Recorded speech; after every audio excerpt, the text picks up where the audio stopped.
Ever seen someone so bold it almost earns your respect? Almost. There I was, relaxing in my pool on a Saturday afternoon, ice-cold drink in hand, soaking up the kind of peace that only comes after surviving a tough work week. The sun blazed overhead. The water felt perfect, and everything was right with the world. Then I heard it. The squeak of pricey shoes on pavement, and a voice oozing with privilege. "Hey, old-timer, get out." Now. I cracked open one eye to find a teenager standing at my pool's edge, arms folded, staring at me like I was some hired worker who'd forgotten where he belonged. This kid, probably 17, wearing designer labels from head to toe, had the kind of smug grin that screamed he'd never been told no his entire life. He declared this was HOA property, and since his mother ran the neighborhood, I'd better clear out unless I wanted trouble. I nearly burst out laughing. If this spoiled brat only knew who he was dealing with. Before I tell you how this played out, leave a comment saying where you're tuning in from and what time you've got there. And if you enjoy watching entitled people get their comeuppance, smash that subscribe button. Believe me, you'll want to see how this story wraps up. Let me rewind and explain how I landed in this ridiculous mess. Half a year earlier, I relocated to Willowbrook Estates, one of those picture-perfect suburban developments where every lawn looks professionally groomed and the HOA rulebook is thicker than a dictionary. I'd recently been appointed to a position requiring me to move to this area, and this neighborhood looked ideal. Peaceful, secure, solid investment value. What I didn't realize was I'd just entered a dictatorship masquerading as a homeowners association. During my first week, I encountered Karen Mitchell. She appeared at my doorstep on day 3 carrying a basket of baked goods and wearing a smile that seemed painted on. Karen was the type who wore her power like expensive accessories, flashy, deliberate, and designed to intimidate.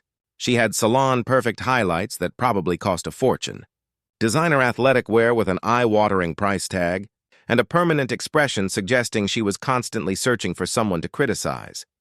She welcomed me warmly, introducing herself as the HOA president and making certain I'd received the welcome materials outlining all the community rules. I had received them, all 47 pages. She casually mentioned that my moving vehicle had briefly blocked a neighbor's driveway the previous day, adding a friendly reminder about strict parking policies. She'd hate for me to receive a penalty during my first week, a penalty for a truck temporarily parked while I unloaded everything I owned. I told her I'd remember that, keeping my voice even. Years in my line of work had trained me to read people, and Karen's message came through crystal clear. She was a control enthusiast who needed to establish dominance immediately. What I didn't share with her, what I kept from everyone, was my actual profession. Experience taught me early that revealing my job changed how people behaved around me. I preferred being just another resident, not someone who made others feel they had to perform. So I stayed vague, public service, county work. Technically accurate. That choice would become both my biggest error and my greatest asset. I met Karen's son Brandon roughly a week later. He was 17, drove a luxury car his parents gave him for barely passing grades, and apparently grew up believing rules applied to everyone else. My first encounter came when his music shook my windows at 2 in the morning on a weeknight. I walked over, knocked politely, and requested he turn it down. Brandon sized me up like I was dirt on his shoe. He said it wasn't even that late and added that since his mom ran the HOA, they could do whatever they pleased. That phrase, "we can do whatever we please," I'd hear it repeatedly over the coming months. Here's the thing about the Mitchell family. They'd turned the HOA into their personal weapon. Karen had been president for 3 years, and during that time, she'd filled the board with people who either owed her favors or were too scared to oppose her. Every meeting became a performance where Karen decided who followed the rules and who didn't, based entirely on personal preference. Mrs. Patterson, the senior citizen 3 houses down, received a $200 fine because her lawn decorations supposedly violated appearance standards from the bylaws.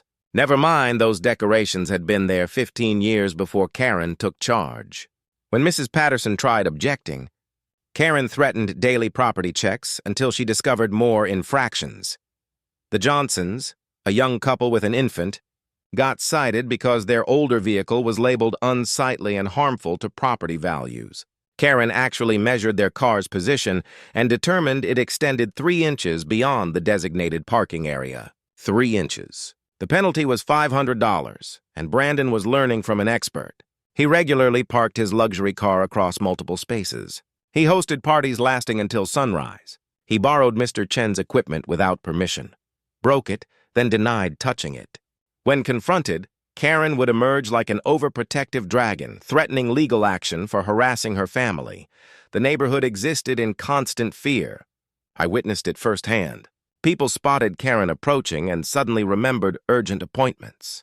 They agreed to her absurd requirements, repainting homes in specific colors, removing sports equipment, taking down holiday lights exactly when she demanded, just to avoid becoming her next victim. I attempted staying neutral, keeping quiet.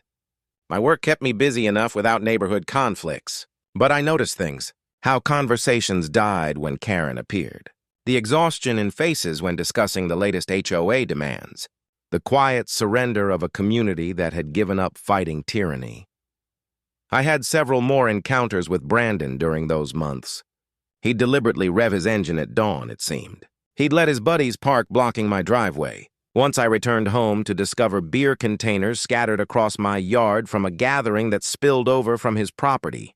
Each time I stayed composed, recorded everything, made courteous requests, but Brandon's behavior escalated. He sensed I wasn't intimidated by his mother, and that appeared to infuriate him. Most neighborhood residents trembled at the Mitchell name. I didn't. That made me a target. Karen attempted various approaches with me. Surprise property checks where she'd arrive with a clipboard hunting for violations. Letters claiming my grass exceeded maximum height by a fraction. Complaints about my work truck being commercial in nature and therefore prohibited under HOA rules. I complied when regulations were legitimate. Dismissed her when they weren't, and I never once revealed my actual occupation. That discretion would become extremely valuable. By month 6, I'd observed plenty. The Mitchells weren't merely annoying. They operated what essentially amounted to an extortion scheme. Do what Karen wants or face endless harassment and penalties. Let Brandon behave however he likes or Karen will make life unbearable.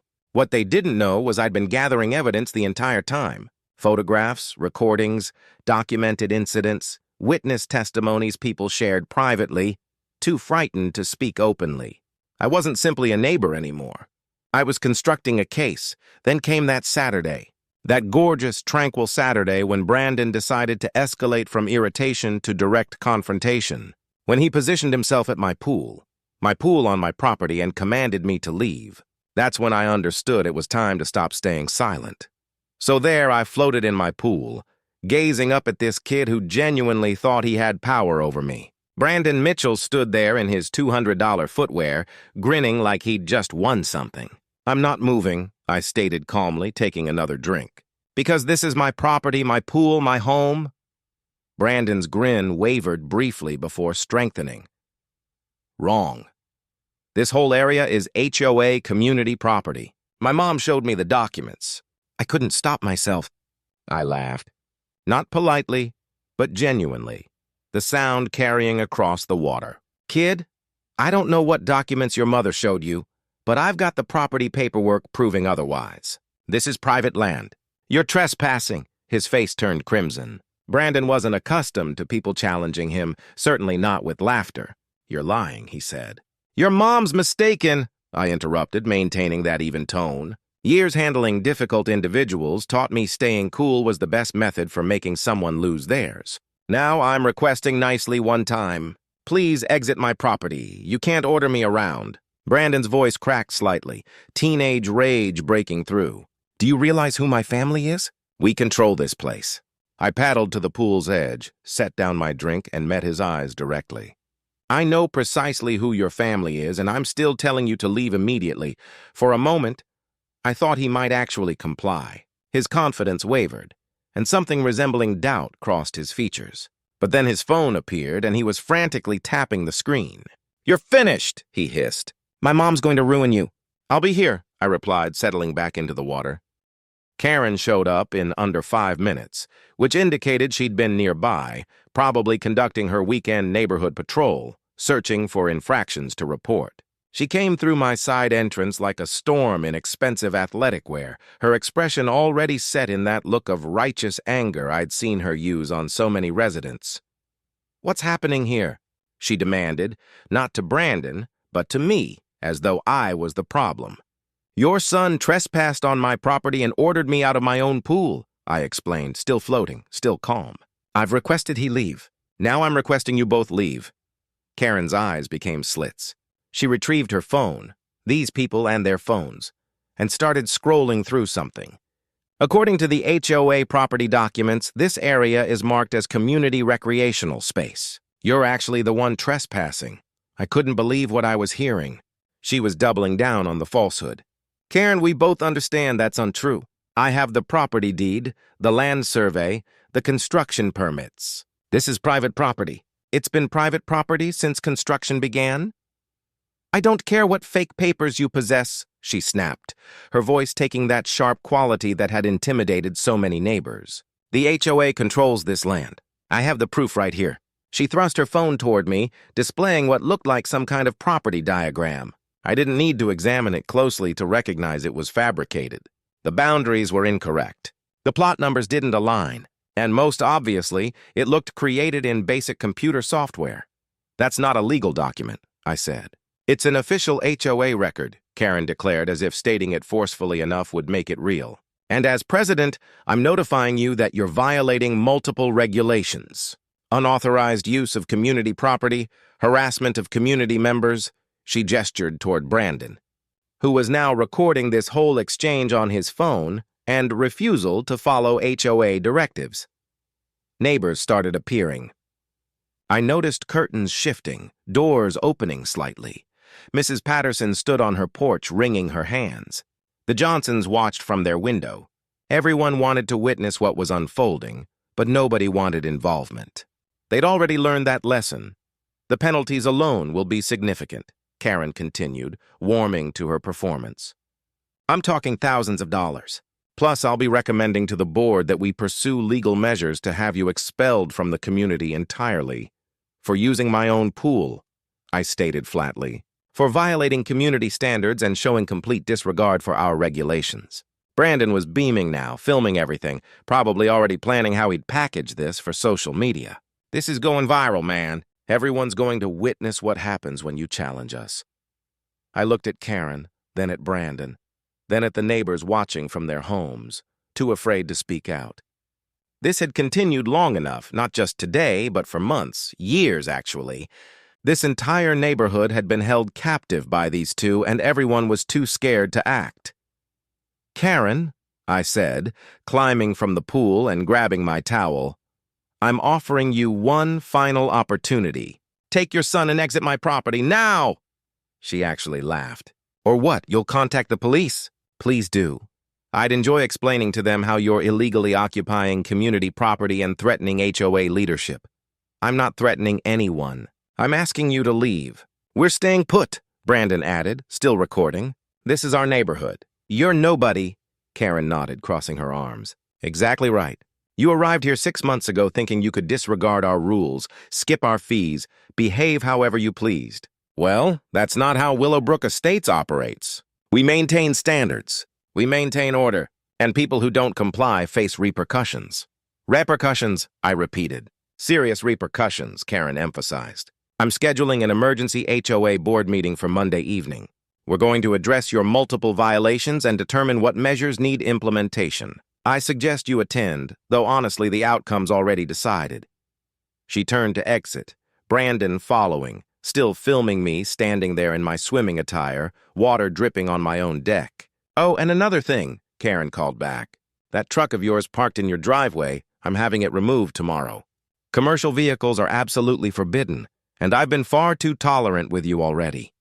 They departed, Brandon's laughter echoing back toward me. I stood there watching them go, watching my neighbors quickly retreat into their houses, not wanting to be observed associating with Karen's newest target. I glanced down at my phone, secure in its waterproof case on my patio table. Its recording indicator was still active. I'd captured everything. "Repercussions," I muttered to myself, a smile gradually forming. "Yeah, Karen, let's discuss repercussions." That evening, after Karen and Brandon departed, something unexpected occurred. Mrs. Patterson knocked on my door. She was 72, lived alone following her husband's passing, and I'd watched her diminish whenever Karen drove past. Now she stood at my entrance, slightly trembling, holding a covered dish like protection. "I witnessed what happened," she said softly. "May I enter?"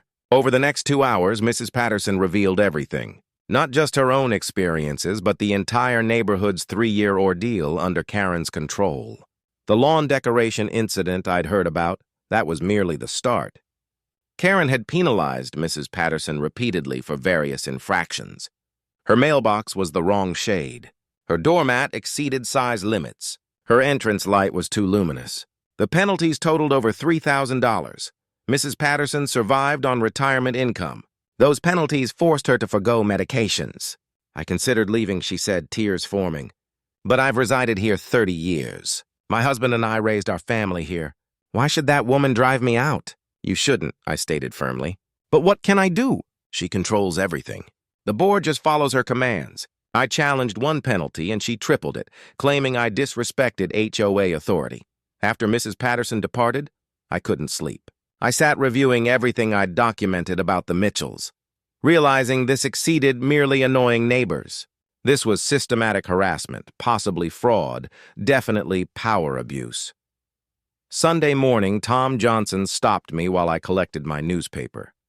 "Hey, I heard about yesterday," he said, glancing around nervously like Karen might appear from nowhere. "Listen, just be cautious. The Mitchells are spiteful. When we first arrived, our vehicle got scratched 3 times in 2 weeks. We couldn't prove Brandon did it, but it stopped after we paid Karen a fine." "That's extortion," I said. Tom shrugged helplessly. "Probably. But what can we do? We've got an infant, a mortgage. We can't afford legal expenses fighting the HOA, and Karen knows that. She targets people who can't resist." Over the following days, more neighbors approached, speaking in whispers, always checking surroundings. Each had a story. The Chens described how Brandon borrowed their equipment, damaged it, then Karen cited them for improper lawn maintenance. When they explained their equipment was broken by her son, she threatened daily inspections.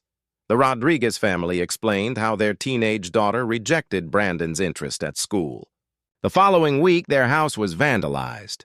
Security footage clearly showed Brandon's luxury car, but when they approached Karen, she threatened legal action for slander. Marcus Webb, a single father of 2, described returning home to discover his fence defaced with spray paint. Karen immediately fined him for the eyesore and demanded he repair it within 48 hours at his cost. He'd seen Brandon and his friends laughing in their yard that evening, but couldn't prove it. "She's untouchable," Marcus said bitterly. "Her brother-in-law is an attorney who sends threatening correspondence to anyone who challenges her. Her husband contributes to local politicians. She's connected everywhere. I listened to everything, documented everything, and felt my anger transforming into something cold and concentrated." The week following the pool incident, Brandon escalated. Monday evening, I returned home to discover him and 3 friends in my backyard, peering through my fence at the pool. "Can I assist you?" I called out. "Just inspecting the community property," Brandon sneered, "ensuring everything meets standards." Tuesday, he drove past my house at least 12 times, revving his engine, blasting the horn. While I attempted working from home, the noise was relentless. I called him, requested politely that he stop. He laughed and disconnected. Wednesday, I discovered trash dumped on my lawn. Fast food containers, beverage cups, cigarette remains. My security camera captured Brandon's luxury car departing at 3 in the morning. Thursday, someone, I had a strong suspicion who, slashed 2 of my truck tires while I worked. Every incident I documented. Photographs, recordings, timestamps. I was constructing something bigger than simply defending against HOA harassment. But I needed more. I needed the final element that would make this case irrefutable. Friday, I worked late. A major situation demanded my attention, and I didn't arrive home until nearly midnight. That's when I discovered it. My pool area resembled a disaster zone. Beer bottles floated in the water. Food boxes were scattered across the deck. Someone had gotten sick in my flower beds. My outdoor furniture was overturned, and my expensive barbecue grill had been shoved into the pool. But the worst aspect, The absolutely worst part. My neighbors had watched it occur and done nothing. "I'm sorry," Mrs. Patterson said when I knocked on her door, barely controlling my fury. They arrived around 6, Brandon and at least 20 teenagers. They were so loud, so destructive. I contacted Karen, but she just laughed, saying boys will be boys. I wanted to contact the police, but what? She looked down. Karen told everyone that if anyone called the police on her son, she'd make our lives miserable. She'd discover violations for everyone who dared. "I'm sorry." "I'm truly sorry." I stood there on Mrs. Patterson's porch, observing this elderly woman who'd been terrorized into helplessness, and something in me shifted. Not in anger, in clarity. These people needed someone who couldn't be threatened, someone who couldn't be bullied or intimidated, someone with actual authority that surpassed Karen's manufactured power. "Mrs. Patterson," I said calmly, "how would you feel about testifying to what you just shared?" "I couldn't. Karen would—" "What if I informed you that Karen can't harm you? That none of her threats hold meaning? How could you possibly guarantee that?" I smiled. "Because on Monday evening at that emergency HOA meeting Karen scheduled, I'm going to introduce myself properly. And trust me, she won't appreciate it. Saturday morning I filed formal reports. Not with the HOA, with my own office.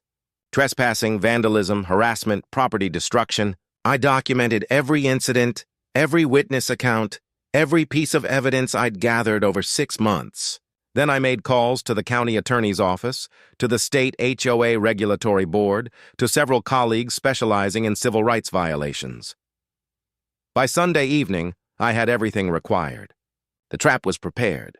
Karen had scheduled an emergency meeting to destroy me. She had no idea she'd actually scheduled her own reckoning. Monday couldn't arrive fast enough. Monday evening arrived with tension you could slice through.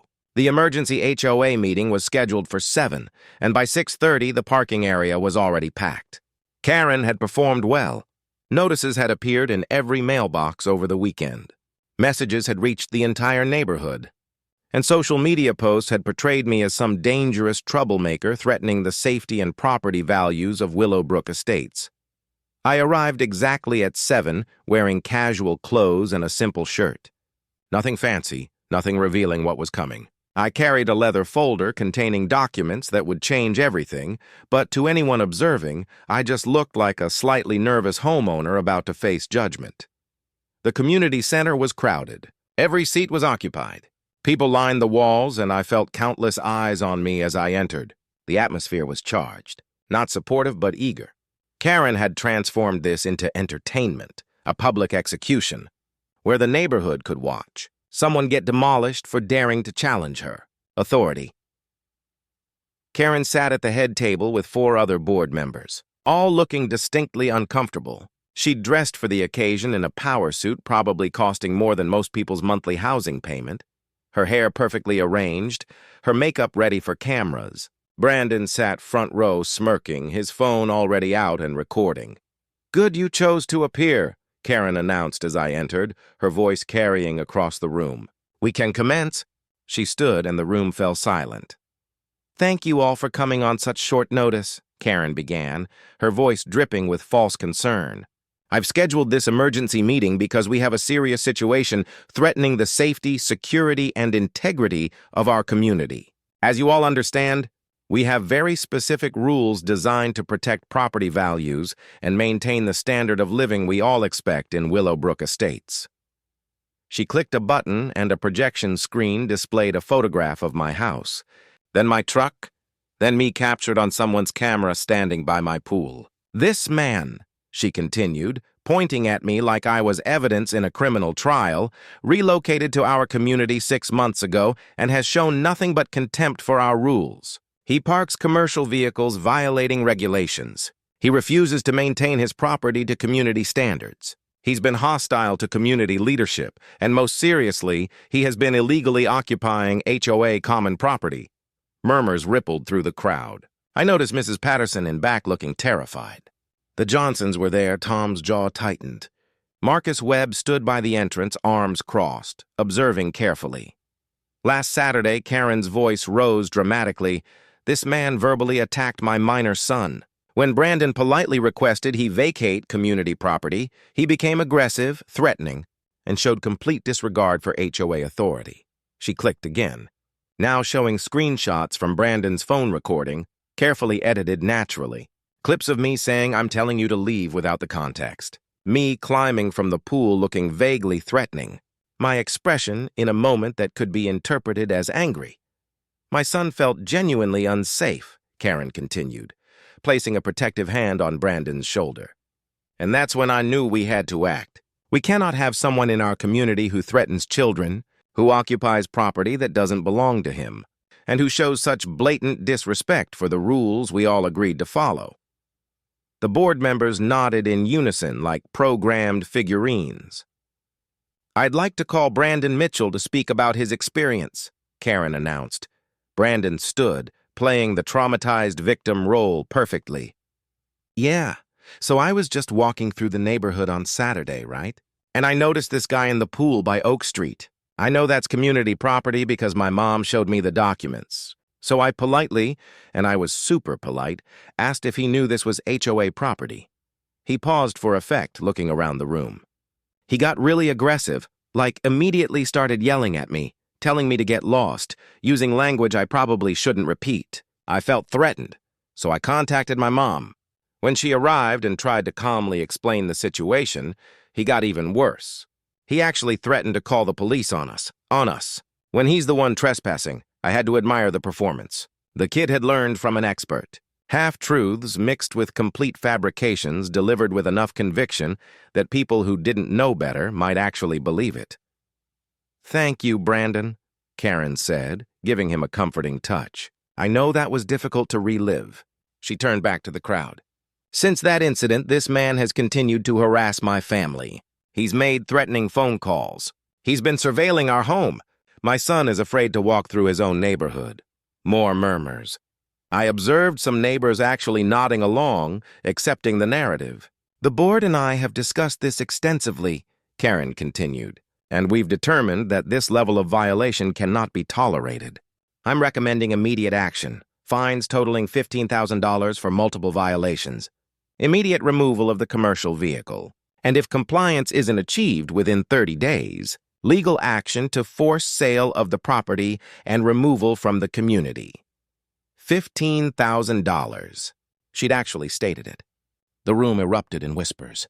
This isn't about being vindictive, Karen said, her voice taking on false reasonableness. This is about protecting all of you. If we let one person ignore our rules, harass our families, and occupy property illegally, what's next? Where does it end? We have standards for a reason. She looked directly at me, her eyes gleaming with triumph. This man has shown he has no respect for authority, no respect for rules, and no respect for this community. He needs to go. The room was silent. This was the moment she'd been building toward. The public humiliation, the total victory. Does the accused have anything to say in his defense? Karen asked, making it sound like even permitting me to speak was an act of tremendous generosity. I stood slowly, picking up my folder. Every eye in the room was on me. Karen's smile was victorious. Brandon was recording, probably already planning the viral video titled Karen Destroys Rule-Breaking Neighbor at HOA Meeting. Actually, I said calmly, I do have several things to say. Make it brief, Karen snapped. We've heard sufficient. I walked to the front of the room, and Karen reluctantly stepped aside, clearly annoyed I was occupying space at her tribunal. First, I said, opening my folder and retrieving a document, let's address the property issue. Karen claims I'm occupying HOA common property. That's interesting, because here's my property deed properly registered with the county, showing that the house and all surrounding land, including the pool, is private property. Always has been. I held it up so everyone could see the official seal. Here's the survey from when the house was constructed. Here's the plot map from the county registrar. And here, I retrieved another document, is a letter from the county zoning office confirming that no part of this address has ever been designated as HOA common property. Karen's smile faltered. Those could be forged. They're not, I interrupted calmly. They're official county records available to anyone who wants to verify them. I moved to the next document in my folder. Now, let's discuss harassment. Karen claims I've been threatening her family, making harassing phone calls, surveilling their home. That's a serious accusation. I retrieved my phone records. Here are my phone logs for the past 6 months. You'll see I called Brandon exactly once last Tuesday at 2:47 in the afternoon to politely request he stop repeatedly honking his horn in front of my house. The call lasted 43 seconds. He hung up on me. I looked at Karen. Would you like me to play the recording? Her face went pale. You recorded a phone call with my son without permission. Actually, in this state, one-party consent is legal for recording. But that's not the point. The point is, one polite phone call doesn't constitute harassment. I set the phone logs on the table. As for surveilling your home, I haven't been anywhere near your property. What I have been doing is recording activity on my own property. Which brings me to Friday evening. I retrieved a tablet and queued up the security footage. This is my property, my cameras. Friday evening around 6:15. I hit play. The large screen showed crystal clear footage of Brandon's luxury car pulling up to my house. Then Brandon and approximately 20 teenagers piling out, jumping my fence, and proceeding to throw a gathering in my pool area. The timestamp was clear. The faces were clear. Everything was clear. The room went completely silent as we watched Brandon and his friends trash my property. You could hear bottles breaking, furniture being thrown around, someone yelling about pushing the grill into the pool. This lasted approximately 4 hours, I said, letting the footage play. Trespassing, vandalism, destruction of property. There's also underage drinking, but we'll get to that. Karen's face had gone from pale to crimson. That's taken out of context. There's 6 hours of footage, Karen. Would you like me to play all of it? Brandon had stopped recording. He was staring at the screen, finally realizing his pranks had been documented in perfect high definition. But that's not all, I continued, retrieving more documents. Let's discuss the pattern of behavior.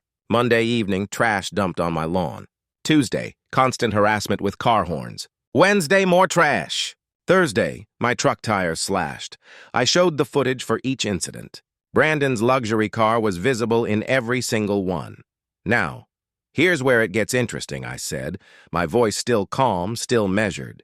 I started documenting everything approximately 6 months ago. Not just incidents involving me, but incidents involving other residents. I looked around the room.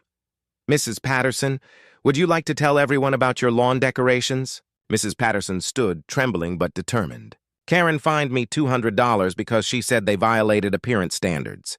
But those decorations had been there 15 years before she became president.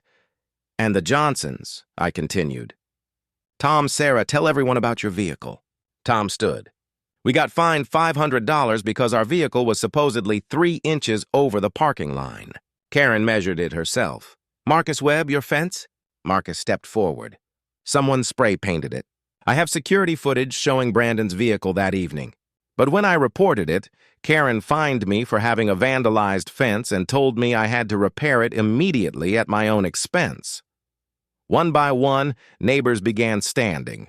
People who'd been silent for years, terrified of Karen's power, suddenly found their voices. She fined me for having the wrong color mailbox. She threatened to inspect my house daily until she found violations. My daughter rejected Brandon at school and our house got vandalized. She threatened legal action when I questioned an assessment. Karen was shaking her head frantically. This is coordinated slander. You're all lying? Actually, I said, they're all telling the truth and I can prove it because you see, Karen, I haven't just been your neighbor for the past 6 months. I've been investigating you. The room went silent again. Karen's eyes narrowed. Investigating? Who do you think you are? This was it. The moment I'd been building toward, I reached into my pocket and retrieved my badge. The gold shield caught the light as I held it up for everyone to see. I'm Sheriff Michael Reeves, elected sheriff of this county, and Karen, you and your son are in serious trouble. The reaction was instantaneous and explosive. Gasps echoed through the room. Karen's face went from red to white in an instant. Brandon dropped his phone. The board members looked like they wanted to dissolve into their chairs. That's impossible, Karen stammered. You said you worked in public service. I do. I serve the public as their elected sheriff. I relocated here 6 months ago when I took office, and I deliberately kept my profession quiet because I wanted to integrate normally into the community.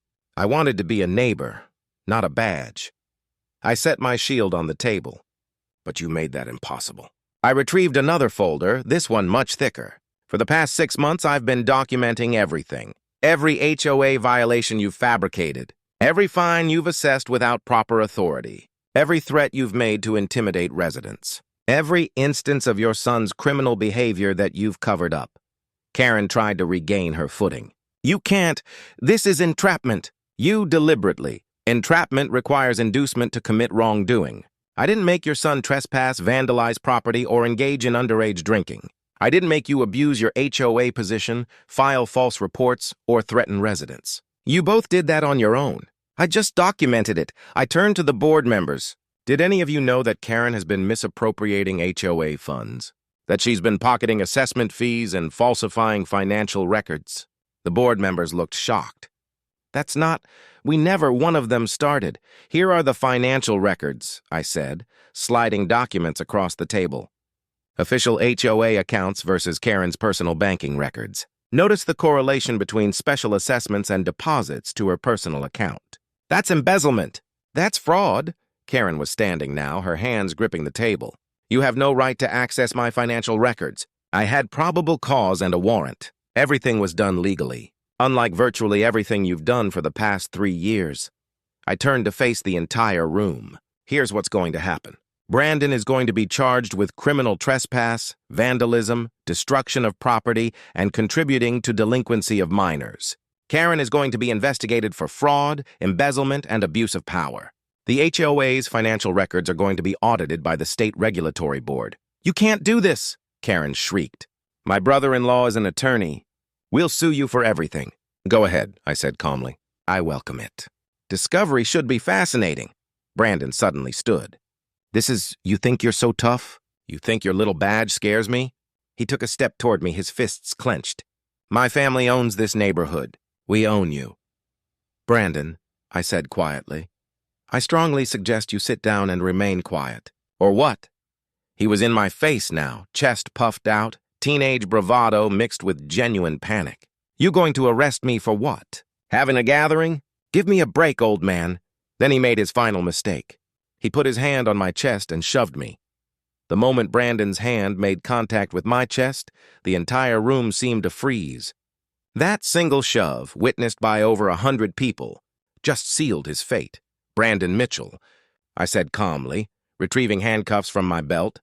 You're under arrest for assault on a law enforcement officer, criminal trespass, vandalism, destruction of property, and contributing to delinquency of minors. What? No. Brandon backed up, his bravado evaporating. I barely touched you. That's not assault. Any unwanted physical contact with an officer is assault. Congratulations. You just upgraded your charges. I keyed my radio.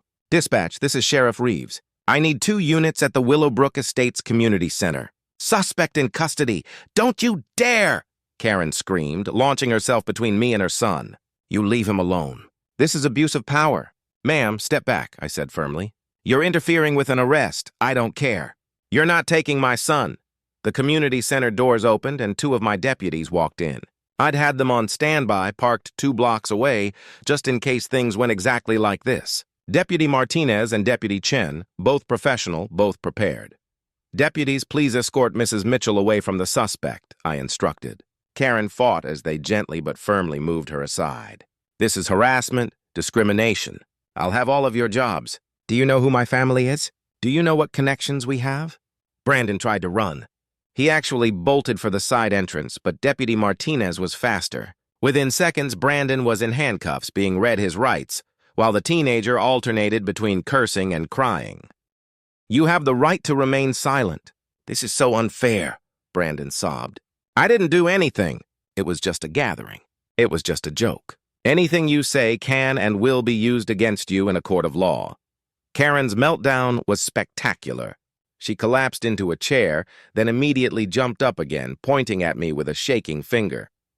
I'll destroy you. My brother-in-law will sue you into oblivion. You'll lose your job, your house, everything. Your brother-in-law is a tax attorney in Denver, I said calmly. I checked. He specializes in corporate tax law. Criminal defense isn't exactly his forte. One of the board members, Gerald Hutchkins, who'd been Karen's loyal supporter, suddenly stood. Karen, I think we need to have a separate board discussion without you present. Karen whirled on him. Excuse me? If what the sheriff is saying is true, if you've been misappropriating funds, the board needs to address this immediately. You spineless coward, Karen hissed. I made you. Without me, you'd be nothing in this community. You threatened my wife last month, Gerald said quietly. Told her you'd cite us for violations if I didn't vote your way on the fence height amendment. I went along with it because I was scared. I'm done being scared, another board member stood. She told me she'd make sure my home insurance found out about renovations I'd done without permits if I didn't support her assessment increases. Then another. She's been doctoring the financial reports. I questioned a discrepancy once, and she threatened to have my business clients informed about fabricated violations. The dam had broken. Years of intimidation, threats, and fear were spilling out. Karen looked around wildly, realizing her empire was collapsing in real time. You're all traitors. After everything I've done for this community, you've done nothing but terrorize us, Mrs. Patterson said, standing with more strength in her voice than I'd ever heard. For 3 years, you've bullied us, threatened us, stolen from us. Well, it's over, Karen. We're done. The community center erupted in agreement.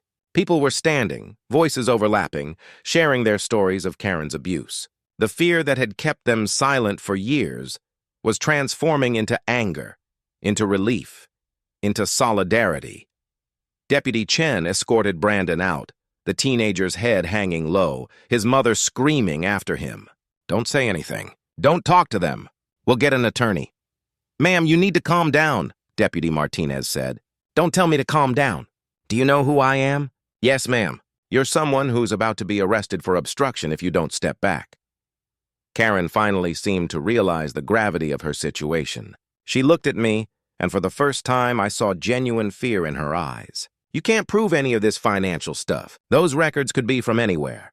They're from your bank, obtained with a warrant based on probable cause. Your signatures are on the withdrawal slips. Your fingerprints are on the falsified reports. Karen, you left a trail a mile wide because you never thought anyone would look. This is a witch hunt, she said, but her voice had lost its strength. No, I corrected. This is accountability, something you've never experienced. Gerald stood officially. I'm calling for an emergency vote. All in favor of immediately removing Karen Mitchell as HOA president. Every hand in the room went up. Every single one. Motion passes unanimously, Gerald said. Karen, you're removed from office effective immediately. We'll be conducting a full audit and cooperating completely with law enforcement. Karen stood there, her perfect hair slightly disheveled, her power suit no longer looking quite so authoritative. 3 years of tyranny had ended in less than an hour.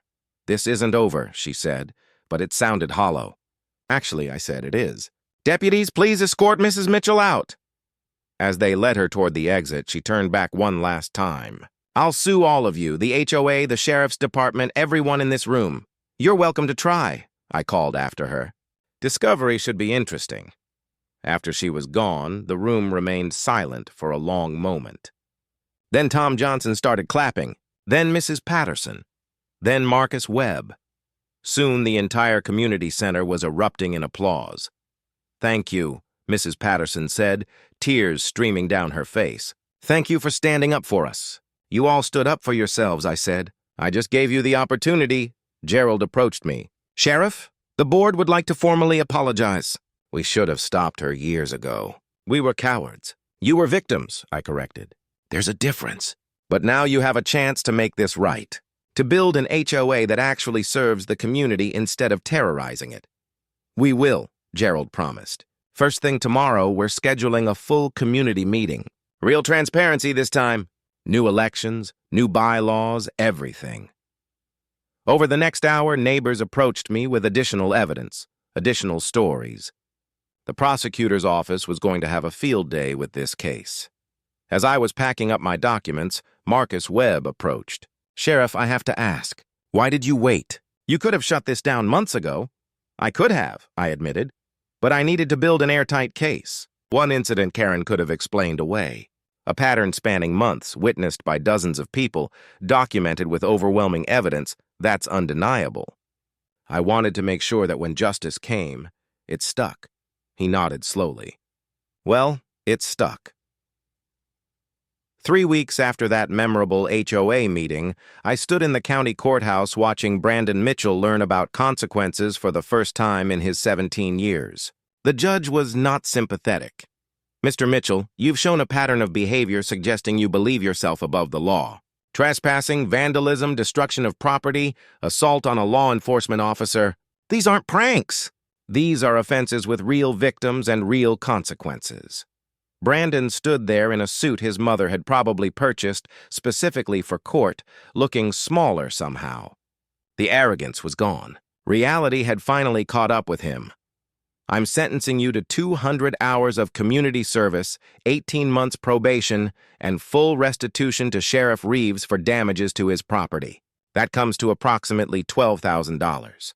You'll also be required to attend counseling and complete an anger management program."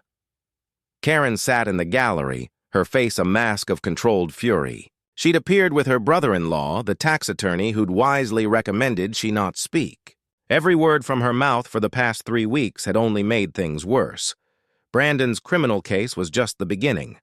The state HOA regulatory board had launched a full investigation into Karen's management. The audit revealed over $40,000 in misappropriated funds over 3 years, fake fines that went into her pocket, assessment increases that were never properly voted on, vendor contracts awarded to companies that didn't exist but had bank accounts in her name. The civil lawsuits started rolling in within days. Mrs. Patterson sued for the $3,000 in fraudulent fines plus damages for emotional distress. The Johnsons filed. The Chens filed. Marcus Webb filed. Eventually, 17 families joined a class action lawsuit against Karen Mitchell personally and the old HOA board for negligence. Here's where it got interesting. Remember how Karen used to boast about her connections? Turns out one of the neighbors she'd terrorized, David Rodriguez, was an attorney specializing in civil rights and HOA abuse cases. He'd relocated to Willowbrook Estates specifically to escape work stress, only to find himself living under Karen's thumb. Now he was representing every single victim at no charge. "I've been documenting her behavior for 2 years," David told me over coffee one morning. "I was building my own case, but I was waiting for the right moment. When you revealed yourself at that meeting, I knew the time had come. Between your evidence and mine, Karen doesn't stand a chance." The Mitchell house went up for sale 6 weeks after the meeting. A quiet, almost shameful listing. No open house, no HOA-approved signage. They were leaving before the civil cases went to trial, though that wouldn't stop the judgments from following them. I saw Karen once more before they left. She was loading boxes into a moving vehicle, and our eyes met across the street. For a moment, I thought she might say something, an apology maybe, or one last threat. But she just looked away and kept loading boxes. Brandon I saw at his first day of community service. He'd been assigned to help with neighborhood cleanup, picking up trash, pulling weeds, basic maintenance. The kid who'd once ordered people around like servants was now serving the community he'd terrorized. He approached me during his lunch break, hesitant. "Sheriff Reeves, Brandon, I wanted to say I'm sorry for everything. The pool, the vandalism, all of it. I studied him." The arrogance was gone, replaced by something that might actually be genuine remorse. "You're sorry you got caught or sorry you did it?" He thought about that. Both, honestly, but more the second one now. I didn't realize how much damage we were causing. My mom always made it seem like we were just maintaining standards, teaching people lessons. I didn't see it as bullying. That's exactly what it was, though. I know that now. He looked down at his orange safety vest. "This is awful, but I guess I deserve it." "You do," I agreed. "But here's the thing about consequences, Brandon. They're meant to teach you something. You're 17. You got your whole life ahead of you. The question is, what kind of person are you going to be?" He nodded slowly and went back to picking up trash. Meanwhile, Willowbrook Estates was transforming. The new HOA board elected in a legitimate, transparent election immediately. Here's the lesson I want you to take from this. You don't need a badge to stand up for what's right. You don't need authority to refuse to be bullied. What you need is courage. The courage to document abuse, to speak truth, to stand with others who are suffering. Change doesn't happen because one hero rides in and saves the day. It happens because ordinary people decide they've had enough. If you're living under someone's thumb, an HOA tyrant, a workplace bully, anyone using power to hurt instead of help, know this: Their power is an illusion. It exists only as long as you believe in it. The moment you stop being afraid, the moment you stand up and say no more, everything changes. Drop a comment and tell me, have you ever dealt with an HOA nightmare or someone who abused their power? How did you handle it? And if stories like this remind you that justice is possible, hit that subscribe button because standing up to bullies is a story worth sharing. Remember, karma doesn't always arrive on schedule, but it always arrives. And when it does, it's absolutely beautiful to witness.